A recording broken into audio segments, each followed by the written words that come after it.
Part 4. The Sound of the City. Music in Edo, Japan.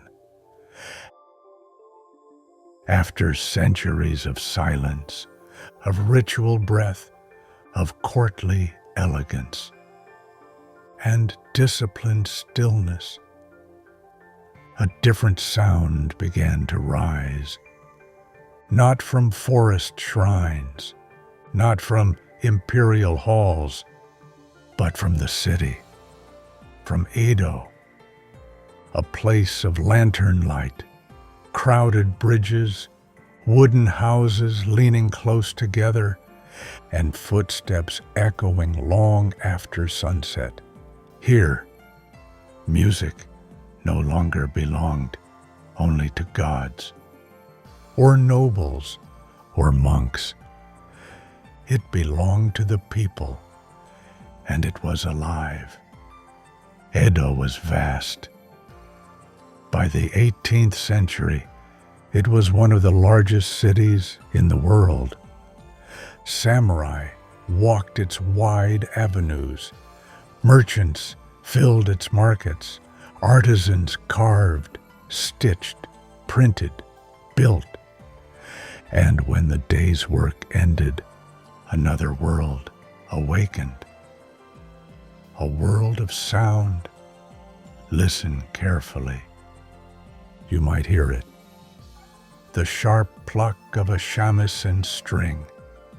Bright, immediate, almost percussive. The shamisen was not delicate like the court instruments. It was direct, wood, silk, and skin. A sound that carried through narrow streets and behind paper screens. It became the heartbeat of urban music. Inside small wooden theaters, stories unfolded beneath warm lantern light. Kabuki. Bold, expressive, dramatic. Actors moved with exaggerated gestures, their voices rising and falling like waves. Behind them, musicians followed every motion. The shamisen guided the rhythm. Drums punctuated emotion. Flutes traced tension in the air. Music and movement were inseparable. One breath, one pulse. In quieter corners of the city, another form took shape. Joruri, narrative chanting, where a single voice told epic tales of love, loyalty, and tragic resolve. The chanter's voice stretched long and low, then sudden and sharp. Beside him, the shamisen responded, never overpowering, always conversing. It was not background music, it was partnership. Voice and string, story and silence. Unlike the stillness of Zen, Edo's music embraced contrast. Laughter, applause, gasps, the shuffle of wooden sandals, children whispering, vendors calling from distant streets. The city itself became part of the performance. Nothing was entirely quiet, and yet, within that liveliness, there was structure, refinement, discipline, even the most playful melody followed patterns carefully shaped over time. The merchant class, once considered socially lower than the samurai, now held growing cultural power They commissioned performances, collected instruments, memorized popular melodies. Music became fashion. A tune heard in one district would travel quickly to another, shared, adapted, transformed. The sound of Edo was never fixed. It moved, just like the river that ran through it. At night, lanterns reflected in dark canals. Inside tea houses, soft music drifted between conversations. The shamisen could whisper, not only shout. Its quieter tones carried intimacy. A private performance in a small room with only a few listeners. Music was no longer distant. It was close, personal, human. And yet, even in this lively era, the past remained. Ancient scales still echoed faintly. Rhythms carried memories of temple bells and court dances. Nothing was entirely new. Each generation reshaped what came before. Edo did not replace tradition. It layered upon it. Over time, musical guilds formed. Training became formalized. Apprentices sat for hours, fingers repeating the same passage again and again. Precision mattered. Control mattered. But so did emotion.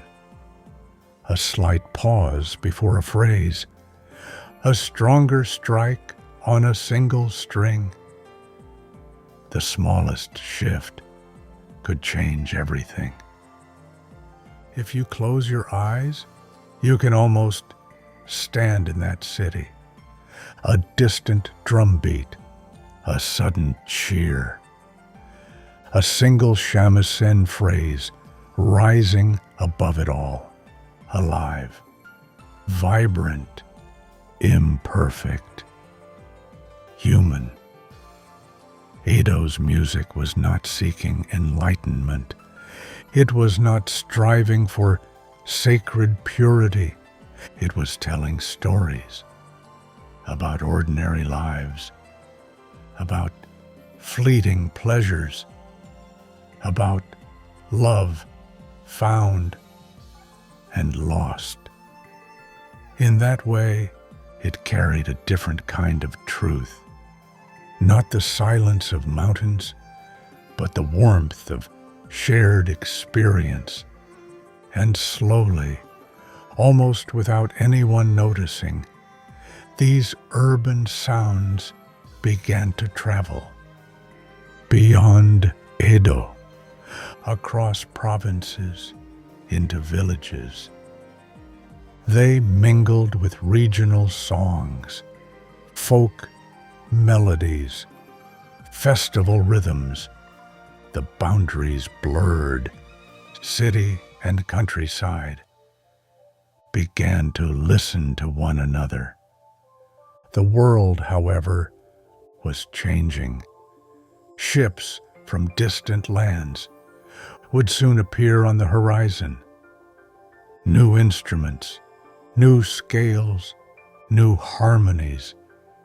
But for now, Edo breathed in its own rhythm, self-contained, layered, restless, alive. So rest here for a moment, in the lantern glow, in the hum of conversation, in the bright strike of a shamisen string cutting through the night air. Let the city settle around you. Let its sounds soften. And notice, Even within its energy, there are spaces between notes, between footsteps, between heartbeats. The music of Edo was never only noise, it was balance, movement and pause, sound and space. And in that balance, Japan's musical story continued to unfold gently forward.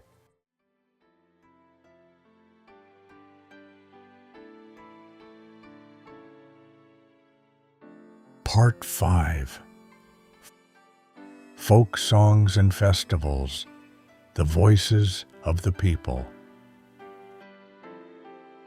After the lantern glow of Edo, after the theaters, after the polished strings of the shamisen, another sound begins to surface. It does not rise from the city. It does not belong to the stage. It comes from open fields, from fishing boats, from mountain paths, from hands that work and voices that carry across distance.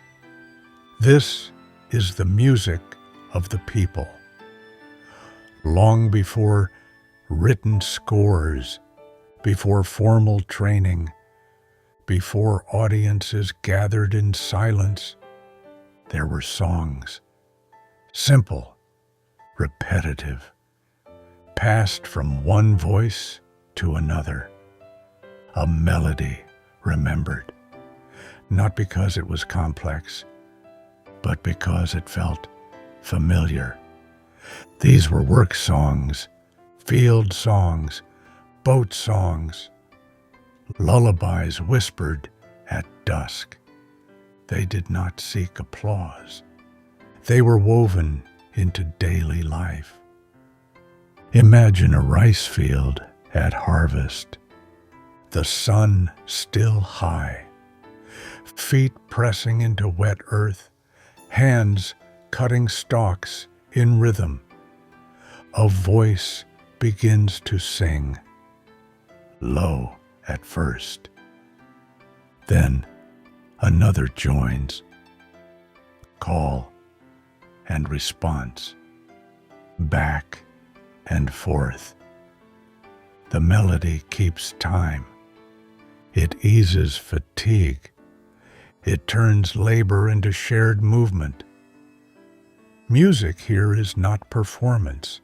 It is cooperation, breath aligned, effort synchronized. Along the northern coasts, fishermen sang as they pulled heavy nets from the sea. The ocean answered with wind and spray. The song had to be strong, clear, carried above waves. These melodies were shaped by necessity. Long vowels, strong rhythm, minimal ornament.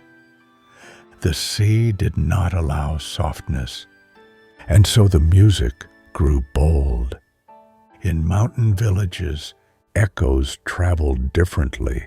Songs curved around valleys, lingered in cold air. Here, melodies stretched slowly, notes sustained, silence lingering between phrases. Even within folk traditions, the landscape shaped the sound. Geography became composer. Festivals brought another layer. Seasonal rituals marking planting, harvest, summer heat, winter cold. Villages gathered. Drums appeared. Large, deep taiko resonating through wooden streets. The rhythm steady, grounded, almost primal. Feet moved, bodies swayed. Children watched. Elders clapped. The entire community entered the circle. Bon odori, a dance honoring ancestors. Lanterns hung in the warm night air, drums echoing from a raised platform. Movements simple, repeated, accessible to all. No audience, no performers, only participation. Music here dissolves boundaries. Everyone belongs. Unlike court music, folk songs were rarely written down. They shifted over time. A lyric changed. A rhythm adapted. A melody shortened. No single version was final. Ownership was collective. The song belonged to whoever carried it. This fluidity kept the music alive. It breathed. It evolved without announcement. And yet, these humble songs carried deep emotion, longing for a distant lover, grief for a lost parent, hope for a good harvest. The themes were universal, but the expression was intimate, unpolished, direct, sometimes playful, sometimes raw. There was no distance between singer and feeling. In the South, island rhythms developed their own flavor. Different scales, different vocal textures, warmer, more ornamented.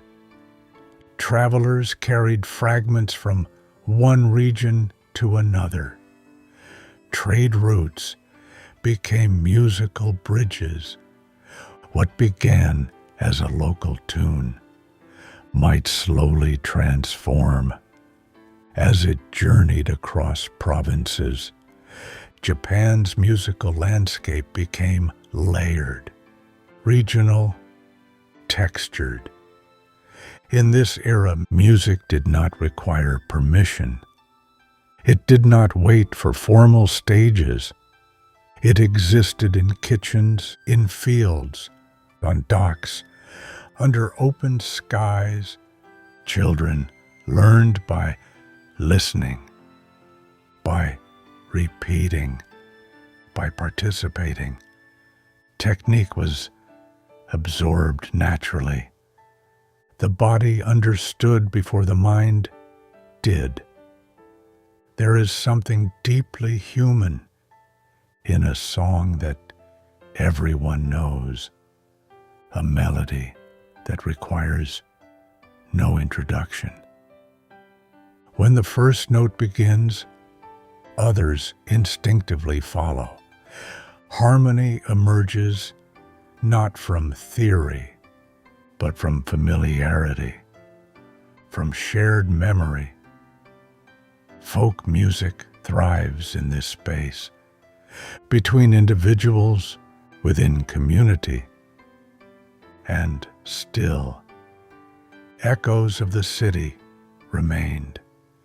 Shamisen melodies found their way into rural festivals.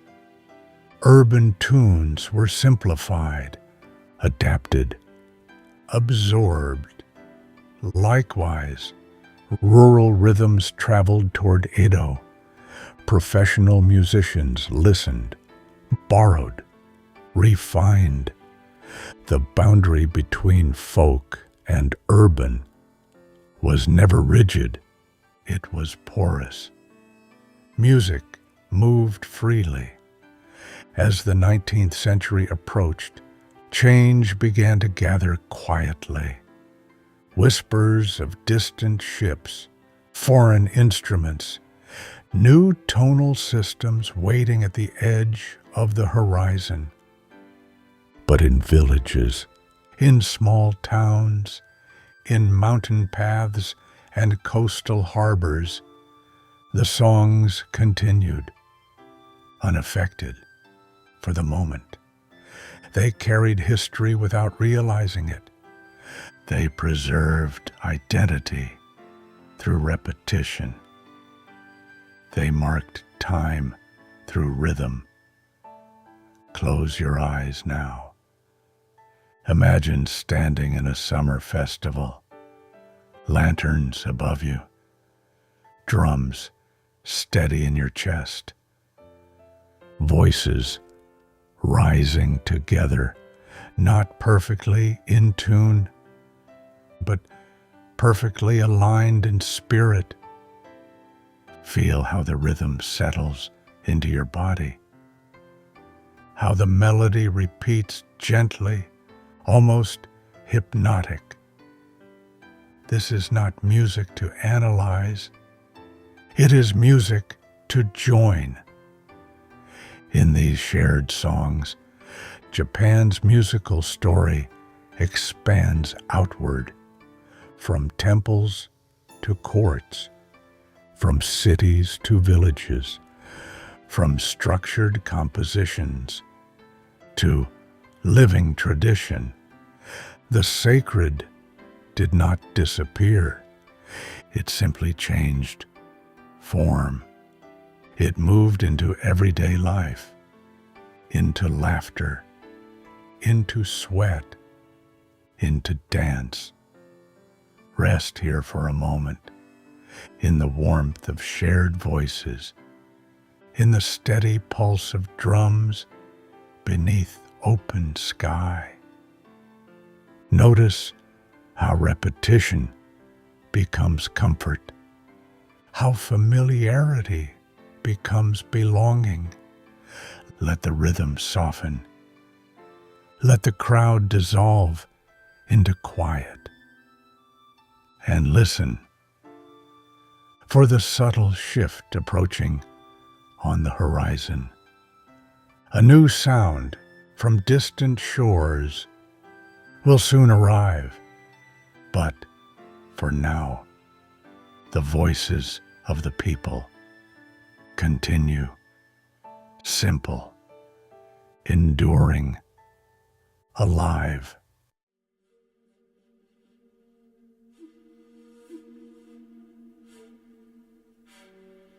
Part 6.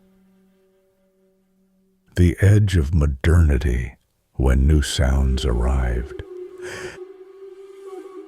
There is a moment just before change becomes visible, when the air feels different, not louder, not brighter, just unsettled.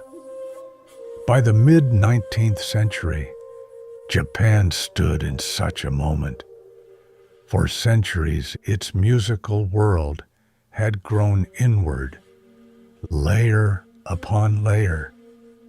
Temple, court, city, village, tradition had deepened, refined, repeated. But now, something unfamiliar hovered at the horizon. In coastal towns, rumors traveled faster than ships.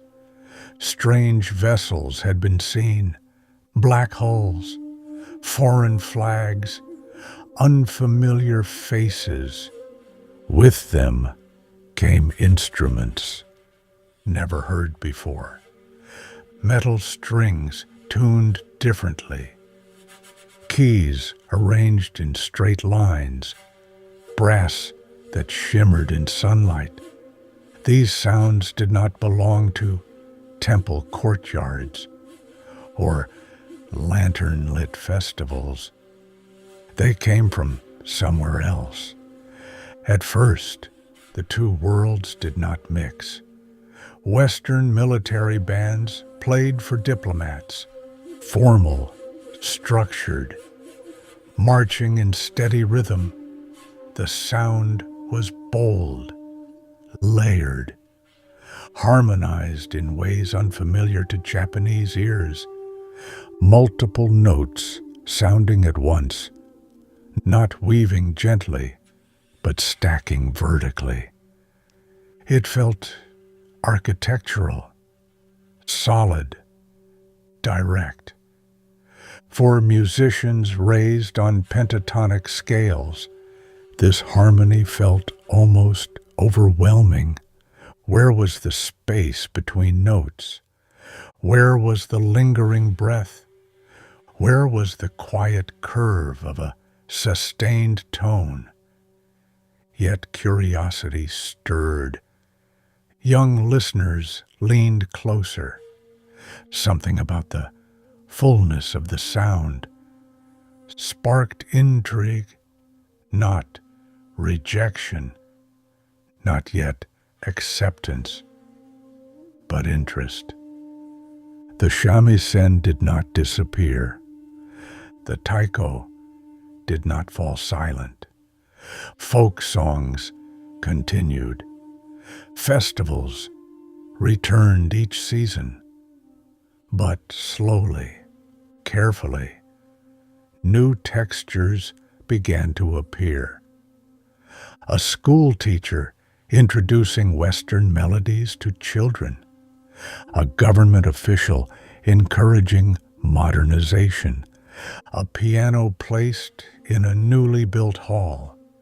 At first, awkward, foreign, out of place. Then gradually, less so. Music became part of transformation. Japan was not only opening its ports, it was reshaping its identity. Uniforms changed, architecture shifted, and sound, always sound, reflected that shift. Military bands grew more common. Western notation entered classrooms. Young composers studied abroad. They listened, absorbed, adapted. But something important happened. Western music was not simply copied. It was interpreted, filtered, rebalanced. Traditional scales blended with harmonic structure. Japanese aesthetics of restraint met European systems of expansion. Silence met symphony. Breath met brass. The result was not replacement. It was conversation. Imagine a small concert hall in early Meiji Japan. Wooden beams overhead, rows of listeners seated quietly. On stage, a pianist plays a Western melody, but the phrasing, the pacing, carries something distinctly Japanese. Slight hesitation before resolution, gentle restraint. Even in adoption, identity remains. For centuries, Japan's music had unfolded like a scroll, horizontal, flowing. Now, vertical harmony entered the picture. Chords stacked, layers rising. Yet the older sensibility never vanished. The appreciation for space, for the meaningful pause. It persisted, even inside orchestras, even inside new forms. The late 19th century did not erase what came before. It expanded it. No continued. Kabuki thrived. folk festivals endured. At the same time, concert halls emerged. Composers experimented. A new generation stood between worlds, listening both backward and forward. Change rarely arrives with a single sound. It accumulates gradually until one day, what was once unfamiliar feels natural. The piano no longer feels foreign. The march no longer feels distant. And yet, the echo of temple bells still resonates. The steady rhythm of taiko still grounds the earth. The shamisen still sings. Modernity does not silence tradition. It reframes it. If you listen closely, you can hear the overlap. A festival drum in one district, a military brass rehearsal in another, a child practicing scales on a piano, while a grandmother hums an old folk tune in the next room. Two eras sharing air, not competing, coexisting. And in that coexistence, Japan's musical story enters a new chapter. Not defined by purity, not defined by isolation, but by synthesis, by the ability to absorb, to reshape, to remain rooted while reaching outward. Rest here for a moment, at the edge of change. Feel the subtle tension between old wood and polished brass, between breath and harmony, between repetition and expansion. Notice how nothing truly disappears. It transforms softly, gradually, like waves reshaping a shoreline.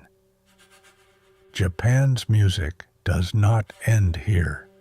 It continues into recording studios, into radio waves, into global stages. But that is a story for another night.